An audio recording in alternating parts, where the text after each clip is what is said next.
vamos a empezar entonces con la parte conceptual, digamos. Y por eso, pues hice presentación como para... ¿La ven ya? Sí. Sí, Ana. Avísenme Sí, Ana. si la ven. ¿Sí? Se ve, Sí. se ve. Genial. Y a Edras, como yo me emociono con estos temas, y bueno, siempre se me pasa la mano, te voy a pedir por favor, si tengo 20 minutos, que a los 15 me saques tarjetita. Listo, perfecto. Para saber, ¿no? Que debo agilizar. Bueno, pues empezamos entonces. ¿O querías vos?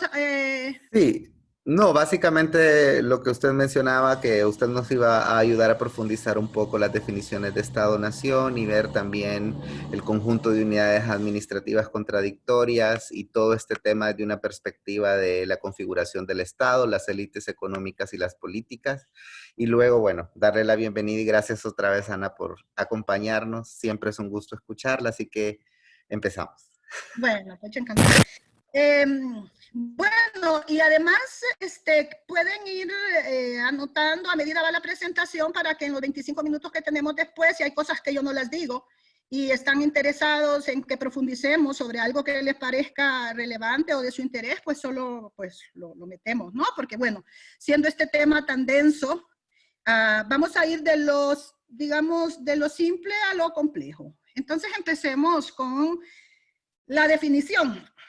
Y vamos a utilizar esta primera, que es la definición desde una perspectiva jurídica.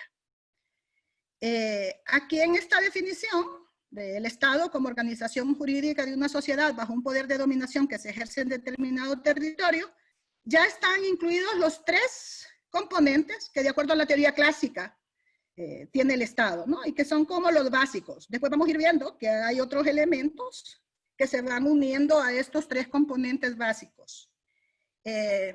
Si los vemos ahí en la definición, ¿alguien que los pueda mencionar? Como para ir haciendo la cuestión más participativa, más animada.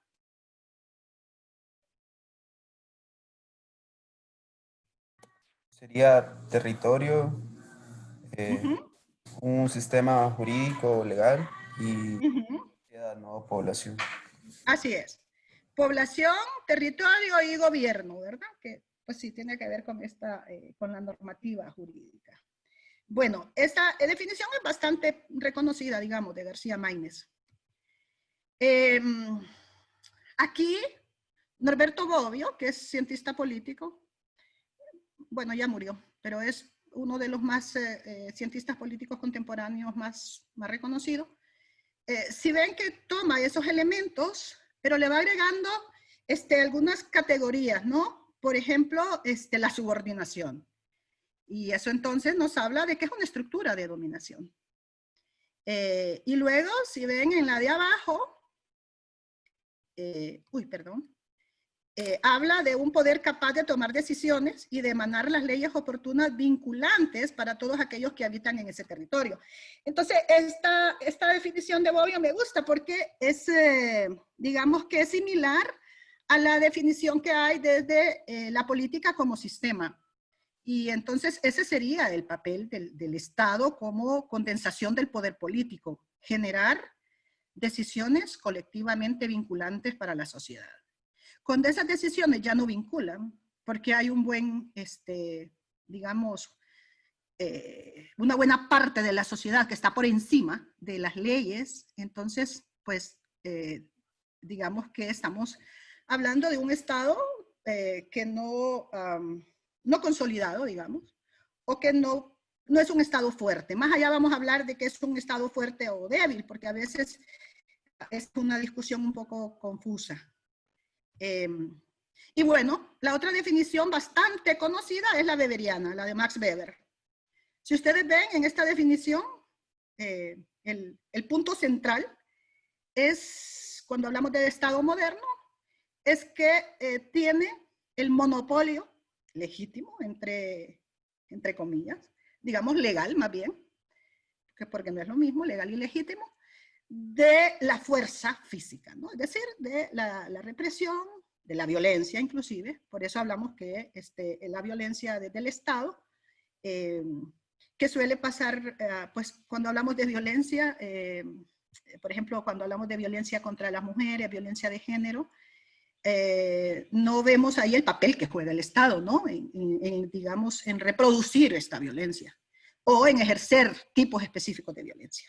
Entonces, aquí yo, como pueden ver, nos vamos a quedar solo con estas definiciones, pero aquí les pongo un link de Bob Jessop, porque es un cientista político que está ahorita muy utilizado para el análisis del Estado.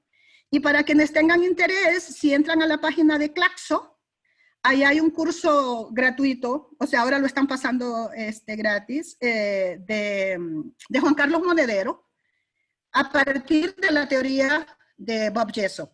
Así que se los dejo ahí, porque sí, es sumamente interesante. Pero vamos a dejar ahí ya con las definiciones, y bueno, cualquier duda, comentario, pregunta, pues lo retomamos en la siguiente etapa. Ahora, pasemos a hablar de las funciones, entonces, del Estado, porque el Estado, igual que las constituciones, son como una ficción de una sociedad homogénea, cuando eso es absolutamente una ficción. O sea, vivimos en una sociedad clasista y por tanto hay relaciones de poder. Entonces, el Estado, por ejemplo, no es no funciona de manera homogénea, incluso ni siquiera a nivel territorial. Y por eso hablamos, por ejemplo, que hay zonas en el país donde hablamos de ausencia de Estado. Y no solo es en términos de generar y de garantizar servicios a la comunidad, ¿no? Sino también de generar esta cohesión social, este sentido de comunidad, esta dimensión más sociológica. Y aquí también les he puesto, pues yo es que utilizo bastante la bibliografía de la casa, que ahí, fíjense, la revista Nueva Sociedad 128, Jennifer, del 93. Muchos de ustedes no habían nacido. Pero bueno, es que O'Donnell además es uno de los teóricos más potentes en el análisis del Estado, la democracia, la ciudadanía. Y este artículo me gusta mucho porque relaciona Estado y democracia. Es decir, un Estado es fuerte si hay una democracia sólida, robusta, si hay una sociedad civil beligerante, propositiva. Eso es lo que hace fuerte a un Estado realmente. Entonces, les sugiero que aunque lo vean esto como tan antiguo, la verdad no ha perdido vigencia, al contrario, tiene toda la vigencia. Y es precisamente Estado, democratización y ciudadanía. Entonces, esta vinculación es clave para entender también las lógicas y las dinámicas del Estado vinculadas a, digamos, a los procesos de democratización y de construcción de ciudadanía. Bueno, algo más sencillo, ¿no? De acuerdo a la estructura política administrativa, los estados pueden ser unitarios o federales. La mayoría en las Américas incluyendo los gringos, son estados unitarios. En realidad serían, a ver, unos 4 federales. ¿Alguien que los quiera mencionar? Ok, bueno, ok, ahí se atreva con algunos países que ustedes consideran que son federales. Esto quiere decir que los estados que los componen tienen cierta autonomía, mucho mayor, digamos, y tienen toda la estructura administrativa que también hay a nivel central, pero la tienen también a nivel de estado, parlamento, los gobernadores son electos, no son decorativos como acá, el sistema judicial, es decir, tienen esta misma estructura. Ajá, ¿cuáles serían? Ahí están, miran, en el chat mencionando México, Estados Unidos, Argentina. Ay, que no estoy viendo el chat, perdón. Ah, perdón, sí. Jennifer con el chat. Ajá, ¿cuáles serían? México, Estados Unidos, Argentina, Suiza, mencionan también.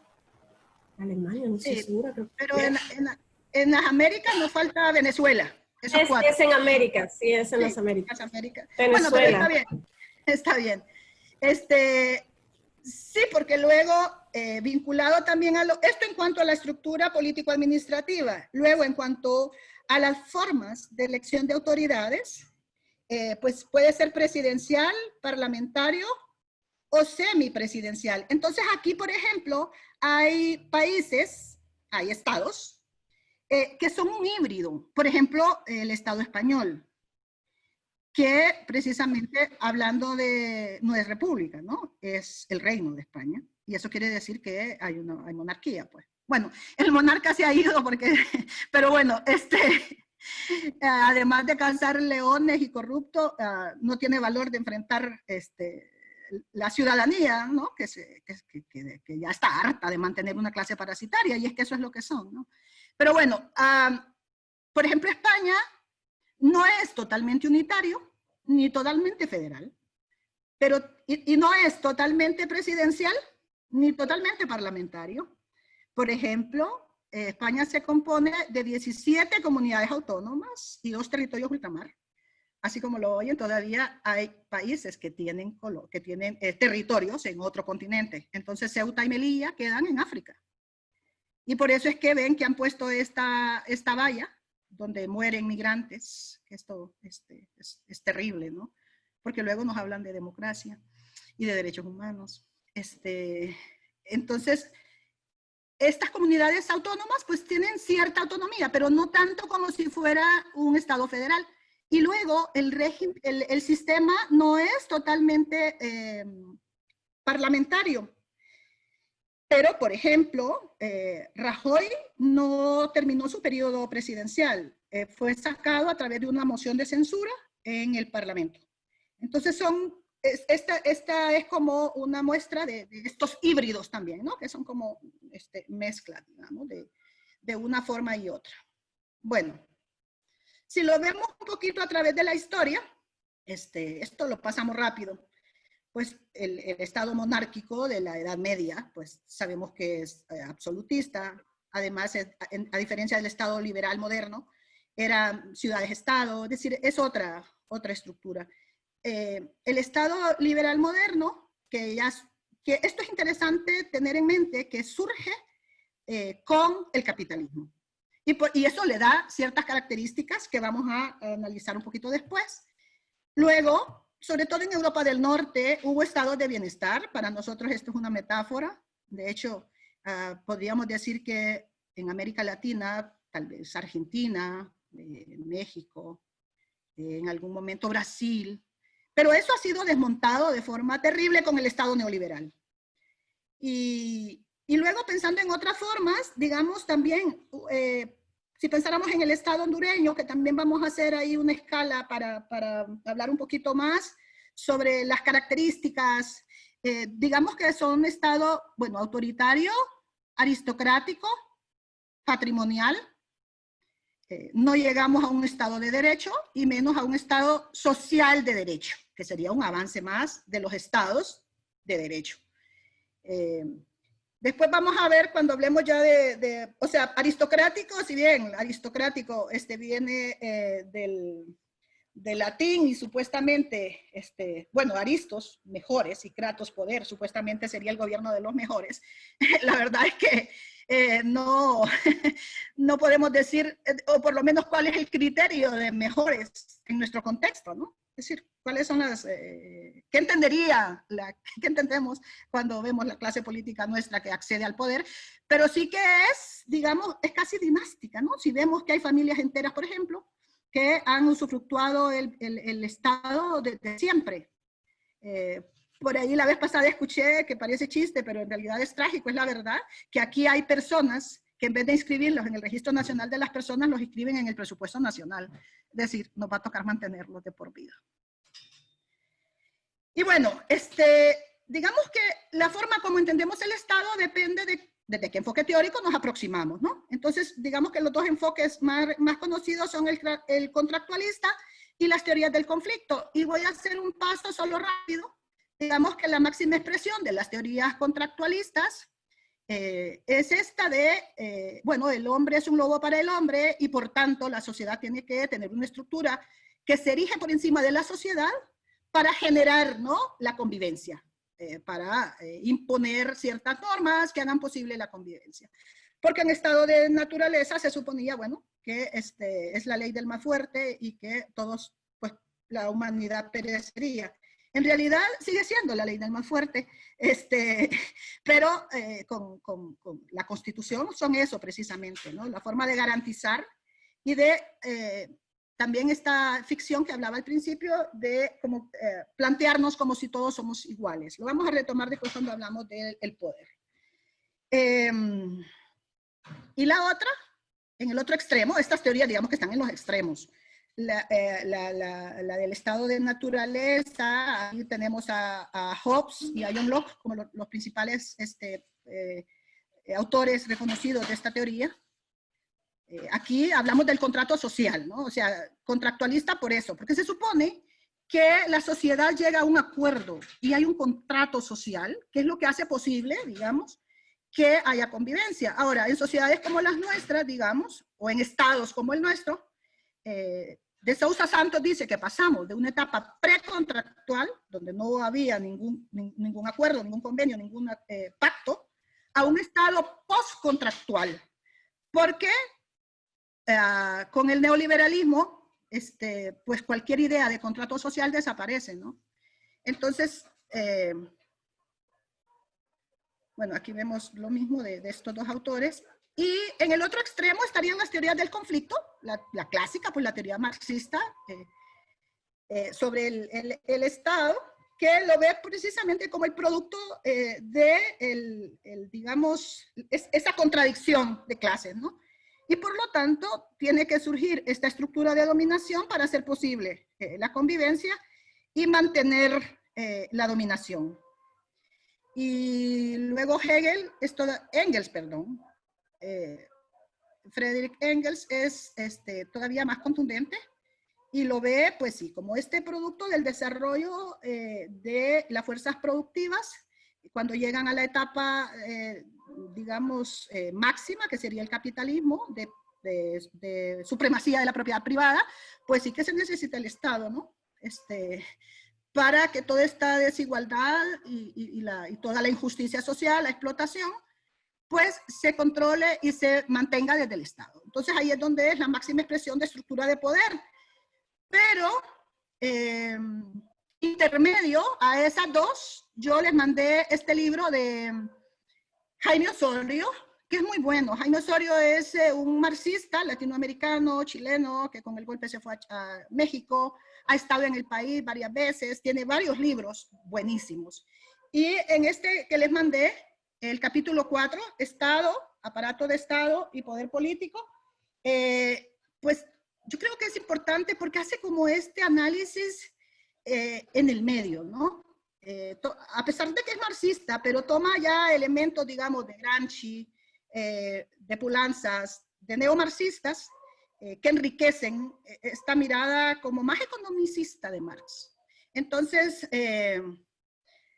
si ven aquí las definiciones, pues sí, es condensación de relaciones de poder, de dominio, que también conforma comunidad, ¿no? Es decir, ideología, cohesión social, que impera en una sociedad. Entonces, perdón, aquí podemos ver esta otra dimensión. Ahora, ¿por qué es necesario hacer creer que el Estado, o sea, ¿por qué el Estado capitalista necesita ocultar el dominio y la explotación? A diferencia de los estados anteriores, el esclavista o el feudal. Porque como surge precisamente en los albores del capitalismo, bueno, para consolidar, digamos, el capitalismo se ocupa el Estado capitalista. Entonces, la metáfora fundacional es que todos somos iguales. Es que hay libertad y hay igualdad. Esa es como la clave para vender esta expresión, digamos, o este concepto de Estado. Y aquí surge pues la primera contradicción, y es que separa lo político de lo económico, la política de la economía, pero esta separación es ficticia. Entonces vean dónde está la contradicción. En la política, en la dimensión política, una persona, un voto. Eso es igualdad supuestamente. En la economía, bueno, cuánto recursos, cuánto dinero, cuántos recursos de incidencia tiene, y eso es lo que lo posiciona, ¿no? Entonces, nos quieren hacer creer que esa desigualdad en la economía no se transmite a lo político. O sea, es una absoluta ficción. Y por eso Marx habla de que lo que tenemos es una comunidad ilusoria. La siguiente contradicción estaría que el Estado burgués es la única institución que nos hace creer que los intereses que se defienden en el Estado, que benefician a una élite en detrimento del resto, son intereses generales de la sociedad, ¿no? Y eso está en el centro de la teoría del Estado capitalista y de la democracia representativa. Entonces, esta es otra contradicción, porque se oculta muy bien, digamos, teóricamente, pero luego es una sociedad que se basa en la explotación. Entonces, hacer creer que además hay momentos en la dinámica que los intereses de esa clase son tan evidentes, porque el Estado, de la forma que lo plantea Jaime Osorio, es un espacio de disputa. Pues hay una disputa permanente. ¿Sí, Edras? Ah, no, creí que me querías decir algo. Hay una disputa. Ah, ok, ya voy por 5, entonces voy a agilizar. Entonces, ahora, ustedes dirán, entonces, si eso es el Estado, una estructura de dominación y de esta teoría que nos plantea Jaime Osorio, y ahí les recomiendo que lean el capítulo 4, bueno, todo el libro si pueden, pero si no el capítulo 4. Entonces él dice, entonces ¿cómo llegan, por ejemplo, si vemos en América Latina, cómo es posible que sin que haya revoluciones, como en los 70, los 60, llegue al poder del Estado, digamos, un gobierno progresista, digamos, si pensamos en los cambios que se dieron en Sudamérica con Evo Morales, bueno, Chávez o Correa. ¿Cómo es que pasa eso? Entonces, Osorio nos explica muy bien este hiato entre Estado y aparato de Estado. Hiato es como una grieta, como una rendija, ¿sí? Ay, mi internet. ¿Qué pasó? ¿Te fuiste? ¿No escuchaste? Ok, no, y ahora sí. Creo que solo...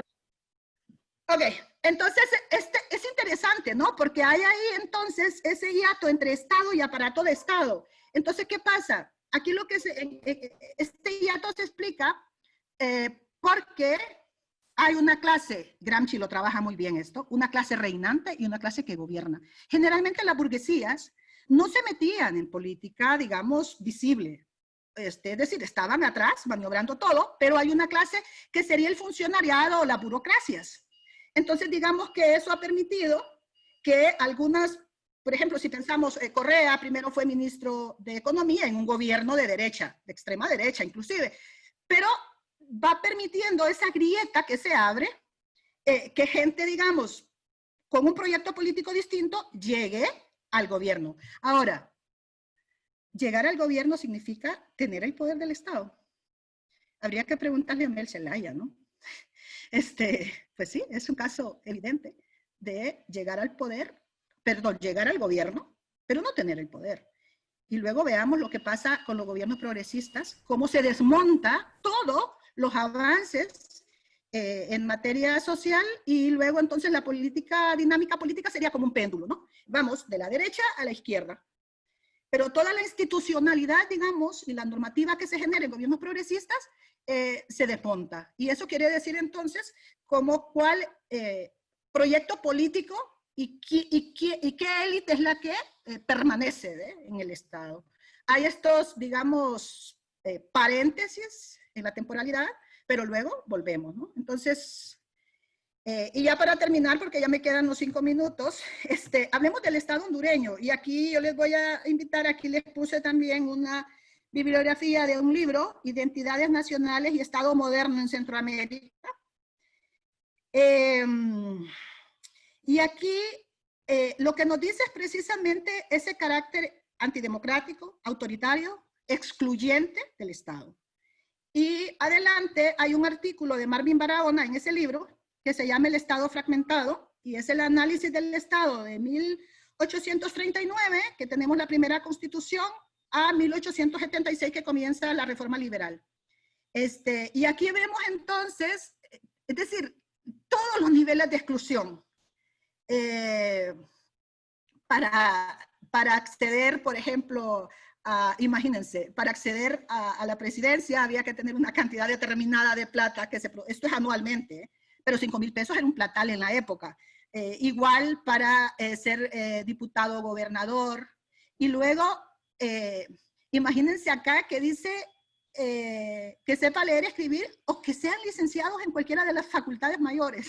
Pues, o sea, ni siquiera de universidad. Se tenían que ir a Guatemala porque la San Carlos de Borromeo es la primera universidad en la región. Y los que tenían más plata pues se irían a Sudamérica o a Europa inclusive. Pero imagínense qué nivel de exclusión. Entonces por eso decimos que el Estado moderno en todos los países, pero cuando vemos el nuestro, se erige sobre la exclusión. Es absolutamente excluyente. Pensemos en las mujeres, por ejemplo. O sea, tuvimos que esperar al siglo XX, la segunda mitad del siglo XX, para poder ser consideradas ciudadanas. Entonces, si nos tocara hacer un análisis pues, del Estado hondureño, este artículo es buenísimo porque sienta las bases de lo que sería el Estado y no ha cambiado mucho. Después vendrían los enclaves minero, bananero, maquilero, y eso nos explica pues el tipo de Estado tutelado que siempre hemos tenido. Y aquí entonces les pongo esta cita, bueno, una mirada retrospectiva del Estado hondureño nos muestra su frustrada consolidación, evidenciando que la incipiente institucionalidad hondureña se quedó estancada en un régimen patrimonial.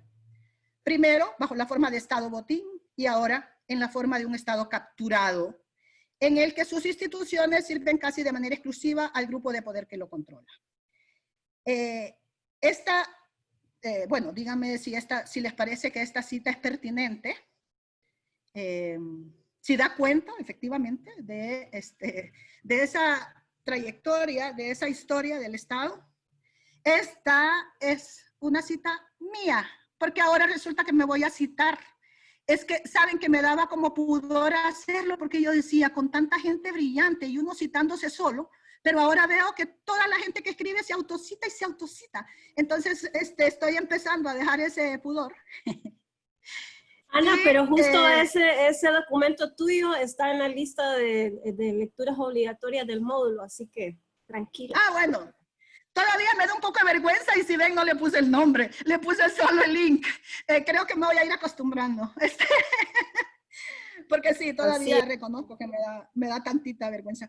Pero bueno, esto sería como, termino con esta porque sí creo que no sé si hasta ya me excedí.